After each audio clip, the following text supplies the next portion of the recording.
we have two old ideas with a new flavor, new paint a coat, however you want to word it. We know the parametric derivative and the parametric arc length from lecture 1. Since we can just package our r of theta instead as an in goes theta, out shoots y, as a set of parametric equations, x of theta and y of theta, we can just observe here that this is just a set of parametric equations. I can do this same exact equations from that unit for my polar derivatives now and my polar arc length now. Here they are in 3, 2, 1. So dy dx, instead of it being dy dt over dx dt, it's now dy d theta over dx d theta. And same story for polar arc length. They're the same as the general parametric equations. So we're just going to do a little bit of practice of that first. So given some r of theta, it's 1 plus cosine, 2 cosine theta, we can find dr d theta, dx d theta, dy d theta, and then dy dx. Dr d theta will be quick, immediate, to the point. See if you can do dx d theta and dy d theta with our known relation that x is equal to r cosine theta and y is equal to r sine theta. So if that's a little too much, wait until I show the solution for dx d theta. I'm going to do dr d theta right now in 3, 2, 1. You can see dr d theta is literally just the derivative of this with respect to theta, nothing too crazy. Dx d theta now, so I'll show you what I was talking about. 3, 2, 1. Well, I know x is equal to r cosine theta. Since r is explicitly given as 1 plus 2 cosine theta, I can just plug that in. Unfortunately, that will make a product, though, in between this 1 plus 2 cosine theta and cosine theta. I decided to distribute the cosine theta to both terms, and no, I didn't. Just kidding. I didn't decide to do that at all. I would have done that. I would have done that today, because I would rather deal with a chain rule instead of a product rule, because I would just have the derivative of cosine, negative sine, and then I would just have that cosine times cosine to get cosine theta all squared. Anyway, it doesn't matter. I see the product here. I did a product rule. I did keep first, derivative of second, plus derivative of first, keep second. It's going to be the same simplification at the end of the day. See if you can now do dy d theta with this set. 3, 2, 1. So I just did product rule again, right? So I did keep first, derivative of second, and then derivative of first, keep second. Lastly, if I want to find my dy dx, I know my dy d theta, and I know my dx d theta. What do I have to do with each of these? It's as ugly as you think. 3, 2, 1. I just put one over the other, the dy d theta over the dx d theta, and it is what it is. It's just a mess. Think about why it's a mess, though. Think about why it makes sense that it's a mess, actually. Because here we are, we're dealing with this in goes theta, out shoots r coordinate system where I get all these circular shapes. I'm trying to come up with the rate of change of x with respect to y, like this to that, when I'm in a system that does this, that swoops around in a circular fashion. So those are two different things. So it does make sense that, try to think about the days where you try to put the cylindrical shape as a kid, as a toddler, into the rectangular prism hole, right? Like it sometimes just doesn't fit like that. So that's pretty much what's going on here and why we're getting a long expression. So find the tangent line when theta is equal to pi over 3. So I have my dy dx, I have my x, and I have my y. I actually have everything I need, right? I'm thinking tangent line equation, which is y is equal to m times x minus x1 plus y1. I have my x converter, I have my y converter, and I have my dy d theta. I'm just slamming in pi over 3 into all three of these. Here are the rules, but now written for you. 3, 2, 1. So this is what that would look like. I do want to show that r is equal to 1 plus 2 cosine theta. This is my shape. I don't really need that, though. I can just say x is equal to, let's define some f of t as 1 plus 2 cosine theta times cosine theta. And then I would define, why is it not like that? Oh, I can do f of theta. That's okay. Oh, that's cool. That's what that would look like. And then some g of theta as 1 plus 2 cosine theta and then sine of theta. So then when I create my tangent line, I would just do g prime of theta over f prime of theta. And my theta in each of these cases here is pi over 3. So you can see here, if I were to maybe verify this number, I would get 0.192. And that does represent the decimal expression of the slope here. Now, what's most common in these situations is to write the let's say it's multiple choice, answer as root 3 over 9 here, just like in that radical form. So you would have to do a little bit of work to like verify that in your own way.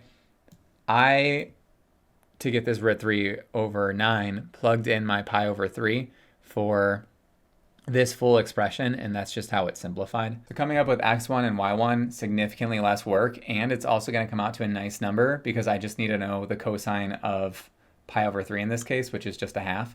So you can see here 1 plus 2 times a half is 1 plus 1 to get 2. So this would be 2, and then cosine of pi over 3 is a half. 2 over 2 is 1. I can also just do f of pi over 3 and then get it that way. Likewise, g of pi over 3 is just going to be this long trailing decimal, but that's just root 3, right? Because that would just be 1 plus 2 times a half, so that's just 2. So it'd be 2 times root 3 over 2. So the 2's would cancel, and you would just get that root 3. All right. Now it says to find the tangent lines at the pole.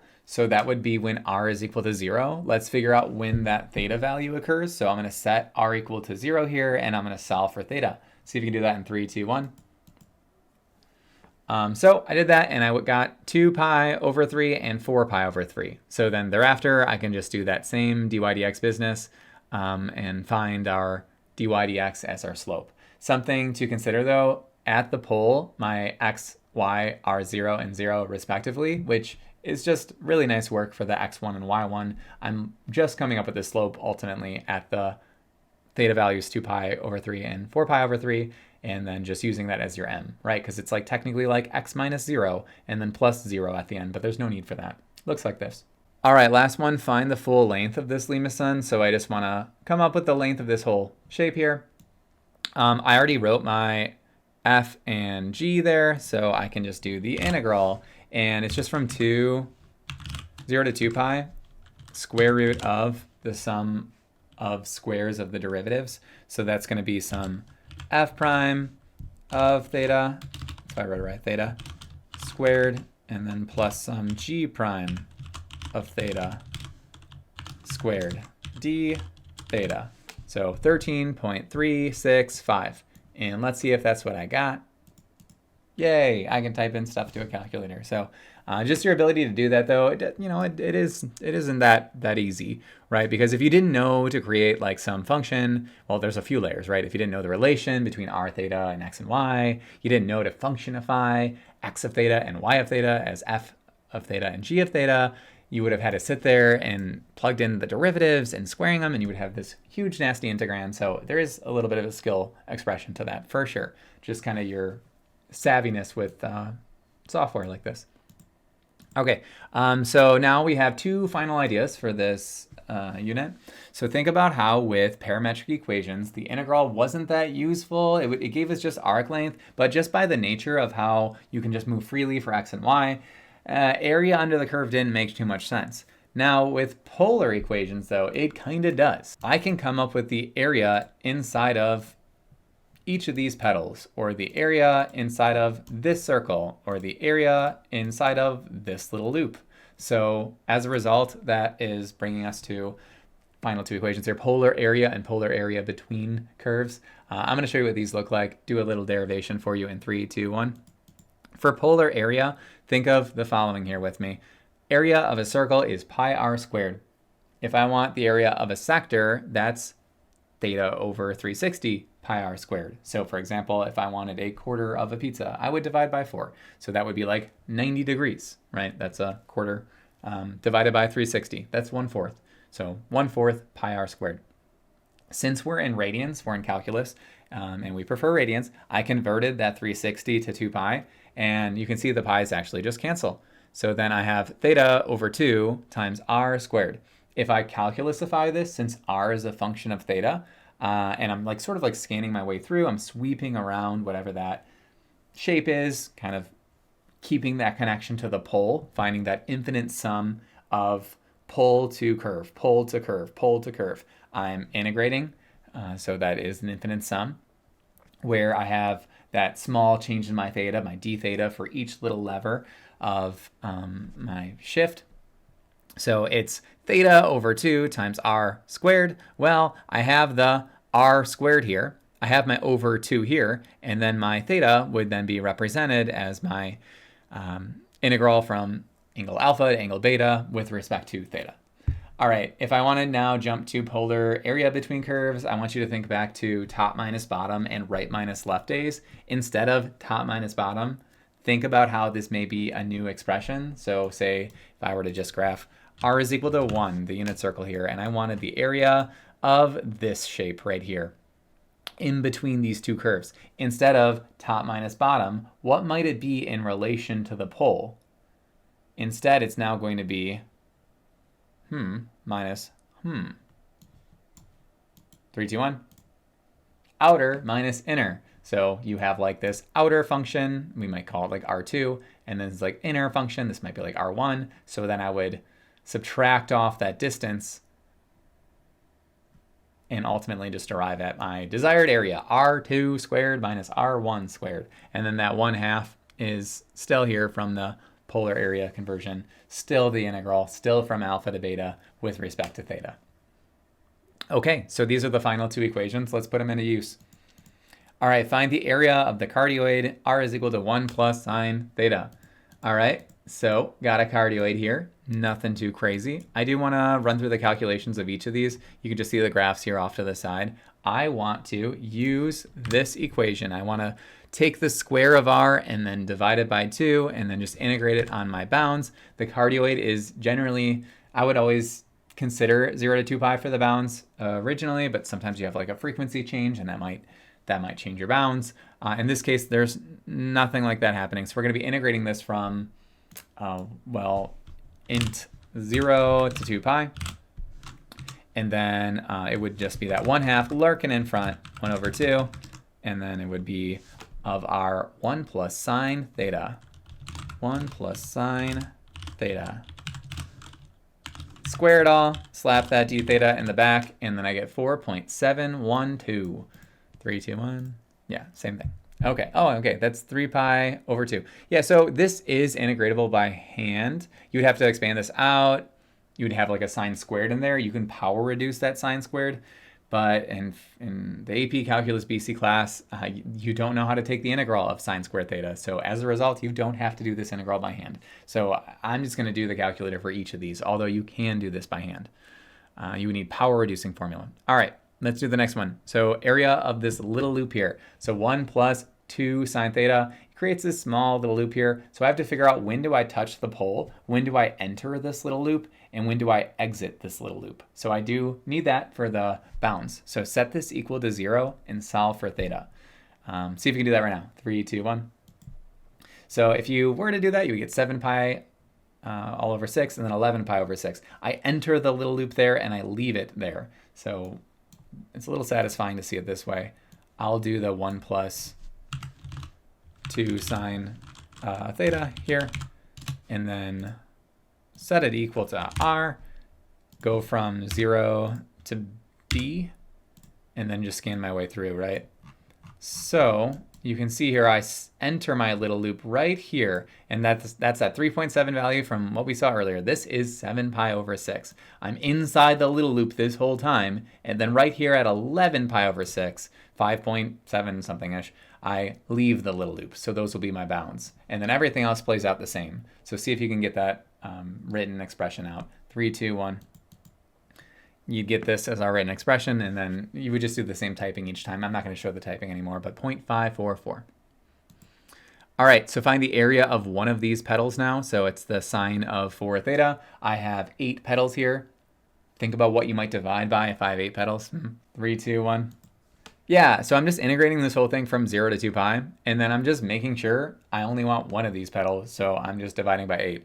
All right, there's a little bit of nuance to this blue writing here, but the summary is if you have an even frequency here, it would create twice the number of petals. So you would just normal integrate from 0 to 2 pi and just divide by the number of petals, which is twice the frequency.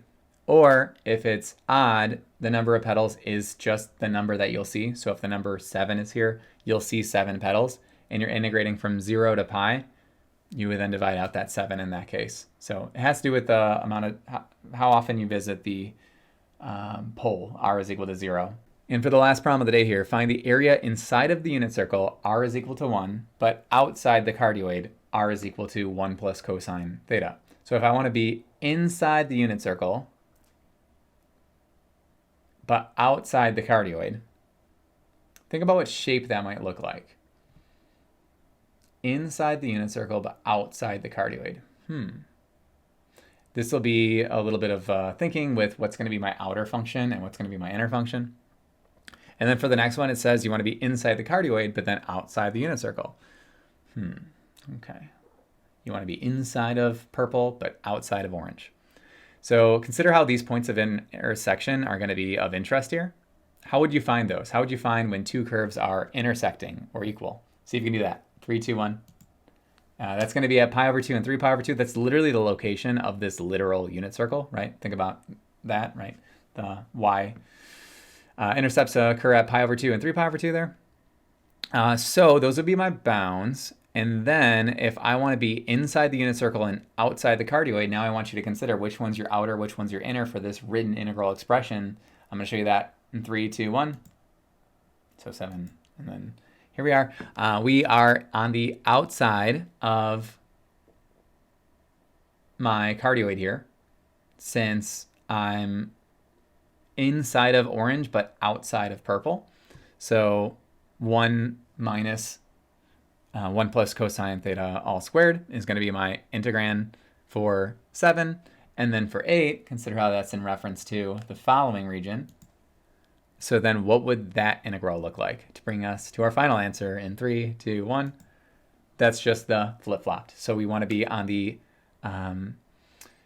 inside of the cardioid, so purple, and outside of orange, which is this crescent moon-like shape. All right. The last little piece is just that I would be going from this 3 pi over 2.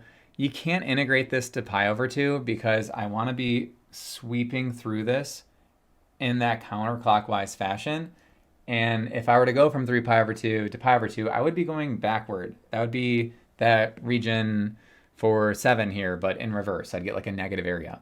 So since I'm starting at 3 pi over 2 and I'm doing that 180 degree rotation or pi rotation, I'm just adding pi to this expression, right? 2 pi over 2. So 3 plus 2 is that 5. I could have also went from negative pi over 2 to 3 pi over 2. That would have worked out just fine as well. Okay, that's it for parametric, polar, and vector. Math on.